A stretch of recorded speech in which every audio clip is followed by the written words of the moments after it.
ઈષ્ટદેવ ભગવાન શ્રી સહજાનંદ સ્વામી તેમણે અહીં વડતાલમાં સ્થાપેલા લક્ષ્મીનારાયણ દેવ, હરિકૃષ્ણ મહારાજ આદિ ભગવત સ્વરૂપો, પૂજ્ય આચાર્ય મહારાજ શ્રી, બંને વક્તા શ્રી, પૂજ્યપાદ સમગ્ર સંતો અને વાલા સૌ હરિભક્તો એમને સપ્રણામ નમસ્કાર સહિત મારા વિનયથી જય સ્વામિનારાયણ.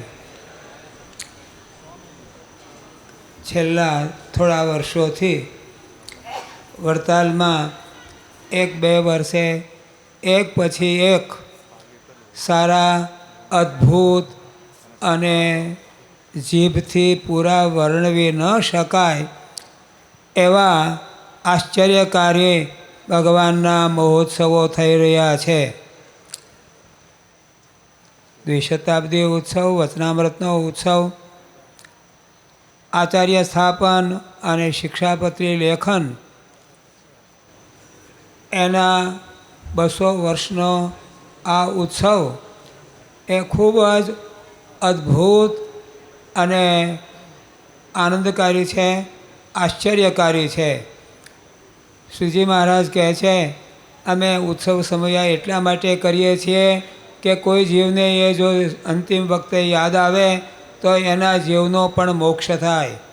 તો મહારાજે કહેલા, વચનામૃતમાં કહેલા ઉત્સવો એના જેવો જ આ ઉત્સવ છે. એટલે અનેક જીવોનું કલ્યાણ કરે એવો છે. અનેક હરિભક્તોએ પોતાની કમાણી આ ઉત્સવમાં સમર્પણ કરી છે અને અદ્ભુત રીતે આની વ્યવસ્થા અત્યારના થોડા વર્ષોથી લક્ષ્મીનારાયણ દેવની સેવામાં રહેલા દેવપ્રકાશ સ્વામી અને ડૉક્ટર સંત સ્વામી એ કરી રહ્યા છે.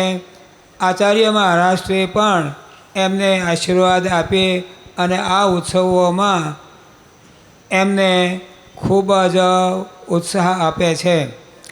એટલે વધારે તો હું શું કહું, શિક્ષાપત્રી મહારાજે લખી, રામપ્રતાપજી મહારાજને બંગલે લખી, હરિમંડપમાં લખી, સત્સંગી જીવનના 5મ પ્રકરણના 66-67 અધ્યાયના કહેલા શબ્દો પ્રમાણે શિક્ષાપત્રીમ બદલિખિતમ કથાનાદૌ ત્વમંજસા,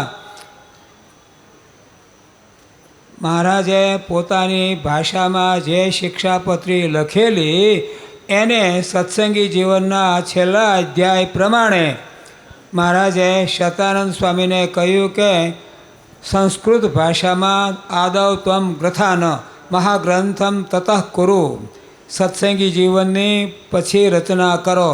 શિક્ષાપત્રી ધનતેરસથી આરંભી ભાઈબીજ સુધીના 5 દિવસમાં શતાનંદ સ્વામીએ સંસ્કૃતમાં કરી અને એના 212 શ્લોક થયા એવું સત્સંગી જીવનના 67મા અધ્યાયના પહેલા બીજા શ્લોકમાં છે. એટલે આમ ગણીએ, મારી પાસે પ્રસાદીની 2 શિક્ષાપત્રીઓ છે. એક શિક્ષાપત્રીમાં 145 શ્લોક છે અને બીજી શિક્ષાપત્રીમાં 212 શ્લોક છે. વિચાર કરીએ તો મહારાજે શિક્ષાપત્રી જે લખી એનો પરિષ્કાર થતો રહ્યો છે. એમાં કોઈ સેળભેળ થઈ હોય, ખામી રહી ગઈ હોય એવું નથી. હંમેશા હર એક બાબતમાં પરિષ્કાર આવશ્યક છે, પરિષ્કાર થતો રહે છે.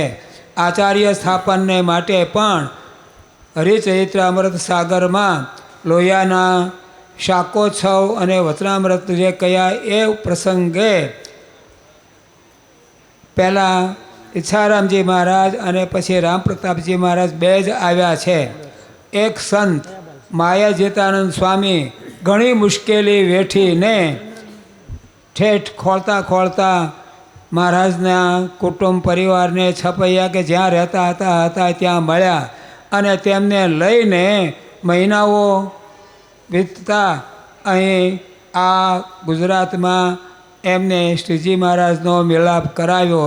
શ્રીજી મહારાજ એમને પહેલાં તો ઈચ્છારામજી સામું બહુ ન જોયું, પણ પછીથી તો બહુ રાજી થયા અને વચનામૃતોમાં જ્યાં હોય ત્યાં શ્રીજી મહારાજ ધર્મ કુળ એની પ્રશંસા કરે છે. બંને આચાર્યોની ખૂબ જ પ્રશંસા કરી છે, ખૂબ જ રાજી છે. સંતોએ કોઈ પણ હિસાબે શ્રીજી મહારાજના પરિવારને અહીં લાવવા માટે આગ્રહ કર્યો. દલપતરામ કવિના કહેવા મુજબ આ જગતમાં એ વખતે ભગવાન સ્વામિનારાયણના કુળ બાબતમાં ઘણા અપશબ્દો બોલતા હતા. દલપતરામ કવિએ એનું કાવ્ય કર્યું છે. ચામડાના પૂતળા રચે છે, ચતુરાઈ કરી ચામડાના બળદોને બકરા બનાવે છે. એવા મોચીની ભક્તિ મને ભાવે છે.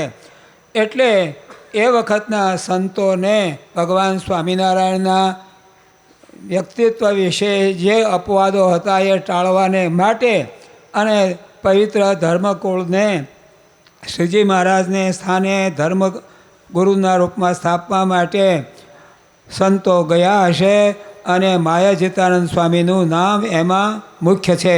એટલે આ દૃષ્ટિએ જો જોઈએ તો શિક્ષાપત્રી લેખન અને આચાર્ય સ્થાપન એને માટે તો ઘણા જ લાંબા વિચારો અને યોજનાઓ છે.